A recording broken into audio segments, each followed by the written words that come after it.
Imagine waking up each day not knowing whether you will live or die. Imagine being Now, this idea that suffering can have meaning is perhaps the most challenging part of Frankl's philosophy. We live in a world that tries to avoid suffering at all costs. We seek comfort, success, happiness, and yet suffering is inevitable. Illness, loss, failure, injustice, these are part of the human experience. Frankl does not glorify suffering. He does not say we should seek it. But he argues that when suffering cannot be avoided, we still have a choice, how we respond to it. That choice, he says, is the last of human freedoms. Everything can be taken from a person except one thing: the freedom to choose one's attitude in any given set of circumstances. This idea is incredibly powerful. It means that even in the most helpless situation, we are not completely powerless. We may not control what happens to us, but we can control how we respond. We can choose despair, or we can choose courage. We can choose bitterness, or we can choose meaning. Frankl observed that those who survived the camps were not necessarily the strongest physically. Often, they were the ones who had something to live for, a purpose, a hope, a reason to endure. It could be the desire to see a loved one again. It could be a dream of completing a piece of work. It could even be a spiritual conviction. This brings us to the second part of the book, where Frankl introduces his psychological theory, logotherapy. Unlike other schools of psychology that focus on pleasure or power, logotherapy is centered on meaning. Frankl believed that the primary drive in human beings is not pleasure, as Freud suggested, nor power, as Adler proposed, but meaning.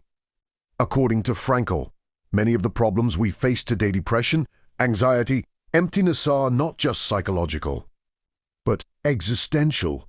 People are not suffering because they lack comfort. They are suffering because they lack purpose.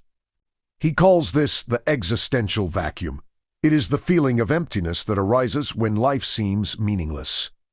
And in today's world, this vacuum is more common than ever. We have more convenience, more entertainment, more freedom, but often less clarity about why we exist. Logotherapy seeks to fill this vacuum by helping people discover meaning in their lives. Imagine everything you own gone. Your home, your identity, your name replaced with a number, your future erased in a moment. You are stripped not only of your possessions, but of your dignity, your certainty, and even your sense of self. This is where Viktor Frankl begins his journey. He does not start with theory. He starts with suffering. He takes us inside the concentration camps not as a historian, but as a witness, as someone who lived it, as someone who asked, in the darkest place imaginable, what gives life meaning when everything is taken away? When prisoners first arrived at the camp, they entered a phase Frankl calls shock. It wasn't just fear, it was disbelief. Strange numbness, Piopli could be fully processed what was happening. Even standing at the gates of death, the mind tried to protect itself. Some still believed they might survive. Some even joked. Others clung to the illusion that things weren't as bad as they seemed. But reality always came. The moment their belongings were taken. The moment their clothes were stripped. The moment they realized they were no longer seen as human beings, that illusion shattered. Everything external was gone. And now, only one question remained. What is left? Soon after came the second phase, apathy. This was not weakness. It was survival. Imagine seeing suffering every single day. Starvation, beatings, death. Imagine watching others collapse around you and knowing you might be next. At first, such sights would horrify you, but over time changes. You stop reacting. You stop feeling. Not because you don't care, but because you cannot afford to feel. Emotion becomes dangerous. Compassion becomes exhausting. Hope becomes fragile. So the mind shuts down what it can. Frankl describes how prisoners became indifferent even to extreme suffering. They could watch others being punished, even dying, and feel almost nothing. This emotional numbness was a shield. Without it, survival would have been impossible. But here's the paradox. In losing their sensitivity, many also felt they were losing their humanity. And yet, not completely. Because even in that darkness, Frankl noticed something remarkable. Some prisoners still chose kindness. Some shared their last piece of bread. Some comforted others in their final moments. These acts were small, but they revealed something powerful. Even when everything is taken, one thing remains: the freedom to choose your response. Frankl writes that everything can be taken from a person except one thing: the last of human freedoms, to choose one at a given set of circumstances. Think about that. In a place designed to strip people of all control, there was still one thing no one could touch: your inner decision, your perspective, your meaning. Frankl observed that those who survived were not necessarily the strongest physically. They were the ones who found something to live for, a purpose, a reason, a why. Some thought of loved ones waiting for them. Some held on to unfinished work. Some believed they had a responsibility to endure. Frankl himself often imagined speaking to audiences after the war, teaching them about the psychology of the camps. That vision gave him strength. It gave his suffering meaning. And meaning, he realized, is what sustains life. Without meaning, suffering becomes unbearable. But with meaning, even suffering can be endured. There were moments when prisoners would look at a sunset, or remember a loved one, or hear a piece of music in their minds. And in those moments, they felt something beyond the camp, something untouchable: love. Frankl discovered that love is one of the deepest sources of meaning. Even when a loved one is absent or gone, the connection remains. You carry them within you, and that connection can give you strength to endure unimaginable pain. He writes about walking in the freezing cold, exhausted and starving, while thinking of his wife. He didn't know if she was alive, but in that moment, it didn't matter, because the experience of loving her, of being connected to her, was enough to lift him beyond his suffering. Love, he realized, transcends physical presence. It is something no circumstance can destroy. Another source of meaning Frankl observed was suffering itself. This may sound strange, but when suffering is unavoidable, the question becomes, how will you face it? Will you let it break you, or will you use it to grow? Frankl saw that those who face suffering with dignity, who maintained their inner strength, found a deeper sense of purpose. Their suffering became a kind of achievement, not because suffering is good, but because how we respond to it defines who we are. He tells us that life never stops having meaning, even in the worst situations, even in suffering, even in death. Because meaning is not something we expect from life, it is something life expects from us. Life is constantly asking us questions, and we answer through our actions, through our courage, through our choices. You might expect overwhelming joy, but instead, many felt nothing. After so much suffering, freedom felt unreal, like a dream. Some couldn't process it. Others felt bitterness, anger at the injustice, the loss, the years stolen from them. And this reveals another truth: freedom alone is not enough. Even after suffering ends, we must still find meaning. Because without meaning, even freedom can feel empty. Frankl's experiences led him to develop a powerful idea. Humans are not driven primarily by pleasure or power, but by meaning. This is what he calls the will to meaning. It is the deepest human motivation. And when it is frustrated when people feel their lives lack purpose, they experience what he calls an existential vacuum. Emptiness. This is not limited to extreme situations like the camps. It exists everywhere in ordinary life. People who have everything, yet feel nothing. People who succeed, yet feel empty. People who ask, what is the point? Frankl's answer is simple but profound. Meaning is not something you invent. It is something you discover. And it can be found in 3 ways. Through work what you create, through love what you experience, and through suffering how you respond when you cannot change your circumstances. This is the lesson of the camps. Not just a story of suffering, but a story of human strength. A story of how, even in the darkest place on earth, meaning can survive. And if meaning can survive there, it can survive anywhere. So, the question is not whether life has meaning. The question is, what meaning is life asking from you right now? What responsibility is yours? What purpose is waiting to be fulfilled?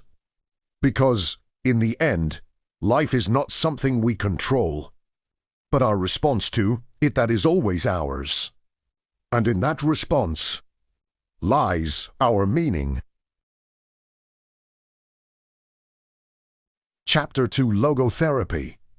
What if the main driving force of your life is not pleasure?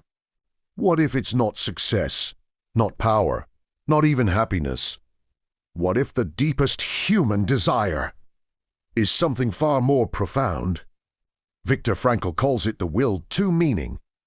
After surviving the unimaginable horrors of the concentration camps, Frankl did not come out asking, how can people be happy? He asked something deeper. Why do people keep living, even when life becomes unbearable? And the answer he discovered would change psychology forever. Frankl's approach is called logotherapy. The word logos comes from Greek. It means meaning. So logotherapy is, quite literally, a therapy centered on meaning. But this is not just a clinical idea. It is a way of seeing life, a way of understanding suffering, answering the deepest human question, why am I sad? Traditional psychology often focuses on the past. It asks, what happened to you? Logotherapy shifts the focus to the future. It asks, what is life asking of you?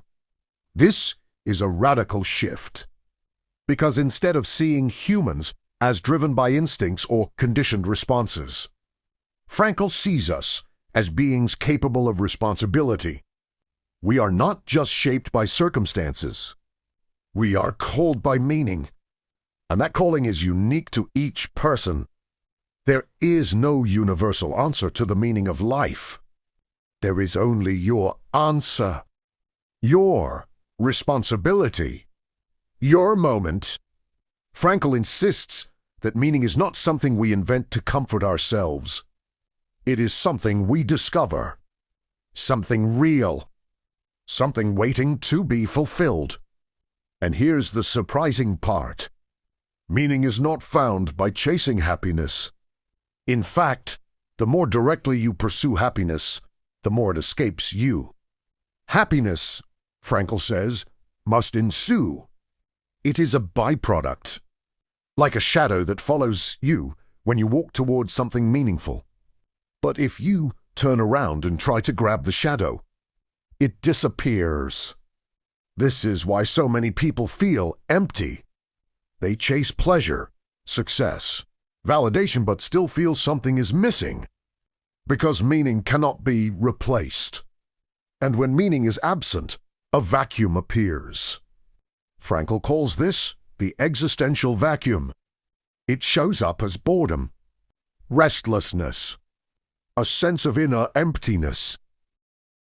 People fill it with distractions, entertainment, work, addictions, but the emptiness remains.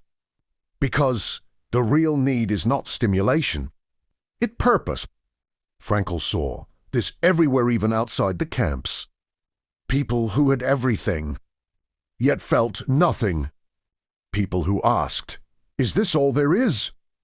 Logotherapy responds with a powerful truth. Life always has meaning. Always. Even in suffering. Even in failure. Even in death. But meaning is not general, it is specific. It changes from moment to moment. And it is up to you to recognize it. So, how do we find meaning? Frankl describes three main paths. The first is through creation. What you give to the world. Your work. Your contribution. This doesn't have to be something grand. It can be as simple as doing your job with integrity, creating something beautiful, helping someone in need. Meaning arises when you bring something into existence that wasn't there before. The second path is through experience. What you receive from the world, especially love, to truly encounter another person, to see them in their full depth, to love them as they are. That is one of the highest forms of meaning. Because in love, you recognize the value of another human being. You see their potential. You affirm their existence. And in doing so, you discover something about yourself. The third path is the most difficult and perhaps the most powerful. It is through suffering. Now, Frankl is very clear. Suffering is not necessary to find meaning. But when suffering is unavoidable, it becomes an opportunity. An opportunity to choose your attitude. To transform tragedy into triumph. To turn pain into purpose. This is where logotherapy reaches its deepest insight. You cannot always control what happens to you, but you can always control how you respond. And that response can be meaningful. Frankl introduces a concept called attitudinal values. This means that even when you cannot change your situation, you can change yourself. You can choose courage over despair, dignity over defeat, faith over hopelessness. And in that choice, you create meaning. One of the techniques Frankl uses in therapy is called paradoxical intention. It sounds strange, but it's powerful. Instead of running away from fear, you move toward it. You exaggerate it. For example, someone who is afraid of sweating in public might be told to try to sweat as much as possible. This reverses the cycle of anxiety, because fear feeds on resistance. But when you stop resisting and even invite the fear, it loses its power. Another technique is dereflection. This involves shifting attention away from yourself. Many people suffer because they are too focused on their own problems, their own feelings, their own anxieties. Dereflection redirects that focus outward toward others, toward tasks, toward meaning. Because meaning is not found within isolation. It is found in connection, in responsibility, in engagement with life. Frankl also challenges the idea that humans are fully determined by biology or environment. Yes, we are influenced by many factors, but we are not completely controlled by them. There is always a space, a gap between stimulus and response. And in that gap lies our freedom, our ability to choose, our ability to rise above circumstances. This is what makes us human. This is what gives life dignity. Even in the worst conditions, Frankl saw people who chose kindness, who chose sacrifice, who chose meaning. And he also saw others who gave up, who lost their sense of purpose and with it, their will to live. Because when a person no longer sees a future, no longer sees a reason to continue, life loses its structure, time loses its direction, and existence becomes unbearable. This is why having a why is so essential. As Nietzsche once said, he who has a why to live can bear almost any how. Frankl's entire philosophy rests on this truth. Meaning gives us strength. Meaning gives us direction. Meaning gives us life.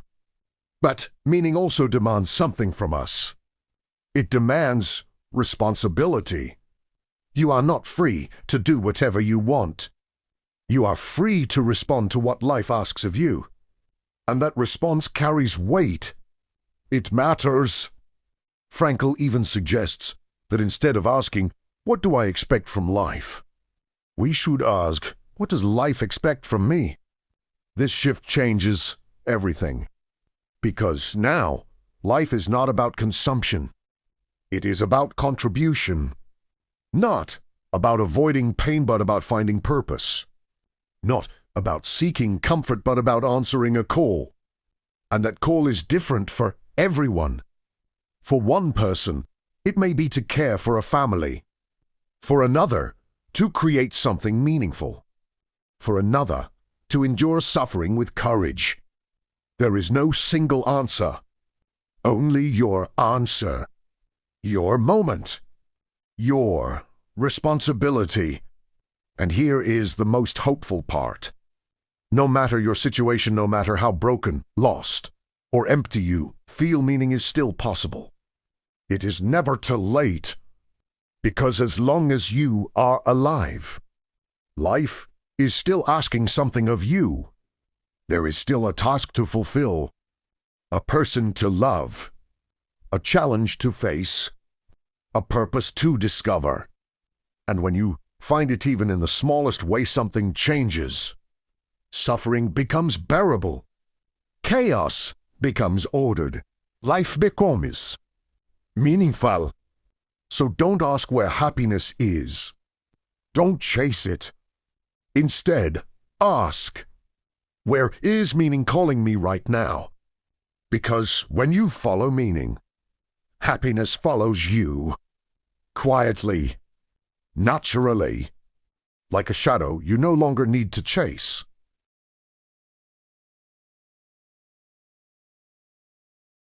Chapter 3, Tragic Optimism. What does it mean to say yes to life? Not when life is easy. Not when everything is going your way. But when life is filled with pain, loss, and uncertainty. When suffering is unavoidable. When dreams collapse. When everything feels broken. Can life still be meaningful? Viktor Frankl answers with a quiet but powerful yes. And he calls this attitude tragic optimism. It sounds like a contradiction. How can optimism exist in tragedy? How can hope survive in suffering? But Frankl is not talking about naive positivity. He is not saying, ignore your pain. He is not saying, everything will be fine. He is saying something far deeper. Even in tragedy, life can have meaning. Tragic optimism is the ability to remain hopeful not because life is easy, but because life is meaningful. It is the courage to face 3 unavoidable realities of human existence: pain, guilt, and death. Frankl calls this the tragic triad. Let's begin with the first, pain. Suffering is a part of life. No one escapes it.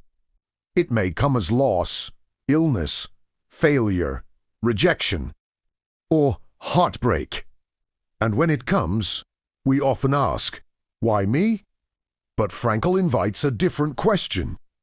Not why is this happening, but what can this mean? Because suffering in itself is not meaningful, but how you respond to it can be. If suffering can be avoided, then it should be avoided. Frankl is very clear about this. We should never glorify pain. But when suffering is unavoidable, when it cannot be changed, then it becomes an opportunity to grow, to deepen, to transform. In that moment, you are no longer just a victim of circumstances. You become the author of your response, and that response can carry dignity, courage, meaning. Frankl saw this even in the concentration camps. People who had lost everything, still choosing to comfort others, still choosing to act with kindness, still choosing to stand with inner strength. They could not change their situation, but they could choose who they would be within it. And that choice made all the difference. Now, the second element of the tragic triad, guilt. Guilt is something we often try to avoid. We bury it. We deny it. We run from it. But Frankl sees guilt differently. He sees it as a sign of our humanity, because guilt means we are aware that we could have acted differently, aware that we have fallen short, and within that awareness lies something powerful, the possibility of change. Guilt is not the end of the story. It is an invitation to become better, to take responsibility, to choose differently next time. In this way, even guilt can be transformed into something meaningful. It can become a turning point, a moment of growth, a step toward a more authentic life. And then comes the third and perhaps most difficult reality, death. Death is inevitable. It is the one certainty we all share. And yet, we spend so much of our lives trying not to think about it. But Frankl suggests that death is not just an ending. It is also what gives life urgency, meaning, value. Because life is finite, every moment matters. Every choice matters. If life were endless, nothing would be urgent. Nothing would be precious. But because time is limited, it becomes meaningful. Death, in a strange way, reminds us to live, to take responsibility for our time, to not waste the opportunities we are given, to say what needs to be said, to do what needs to be done, to love while we still can. So pain, guilt, and death, these are not obstacles to meaning. They are conditions of life, and within them, meaning is still possible. This is tragic optimism. It is not about denying reality. It is about embracing it and still choosing hope, still choosing meaning, still saying yes to life. Frankl also speaks about a growing problem in modern society. He calls it the existential vacuum, a feeling of emptiness, a sense that life has no direction. People today often have more comfort, more freedom, more choices than ever before. And yet, many feel lost. Why? Because freedom without responsibility becomes emptiness. When people are no longer guided by tradition or instinct, they must decide for themselves what their life means, and that can be overwhelming. So, instead, many try to escape. They distract themselves. They follow the crowd. They do what others expect. But deep down the screen remains. What is my purpose? And until that question is answered, the emptiness stays. Frankl warns that this vacuum can lead to serious consequences. Depression, addiction, aggression. Because when people feel their lives have no meaning, they lose their direction, their motivation, their hobby. But again, the solution is not to chase happiness. It is to discover meaning, and meaning is always available. in every situation, in every moment.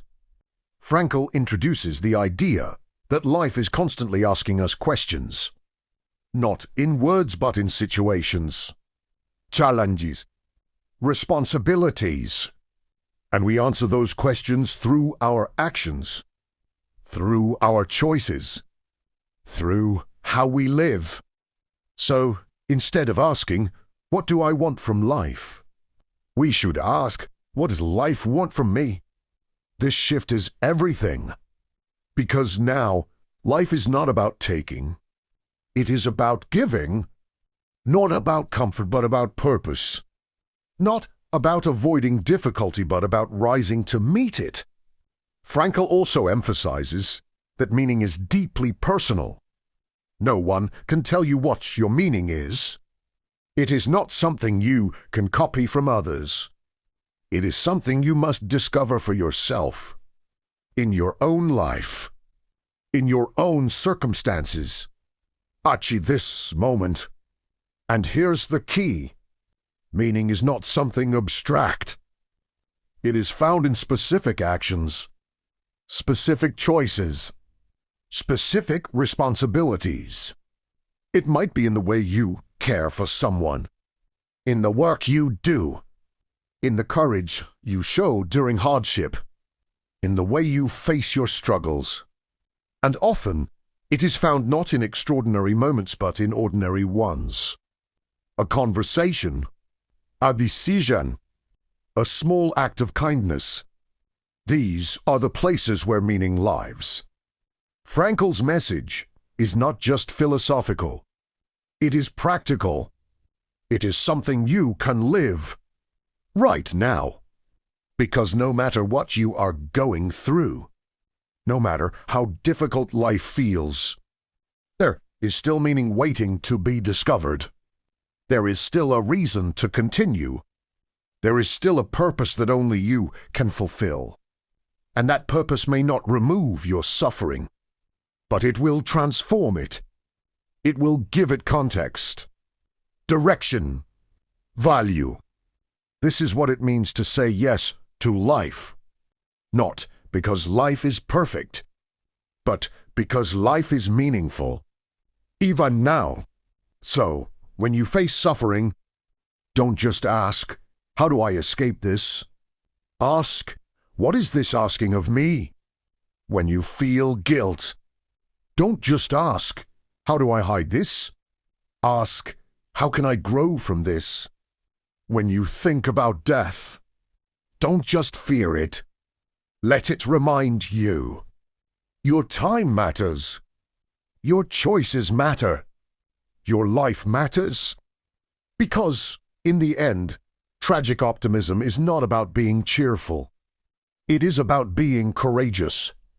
It is about looking at reality fully, honestly, and still choosing to believe that life has meaning. Still choosing to act with purpose. Still choosing to hope. And that choice is always yours.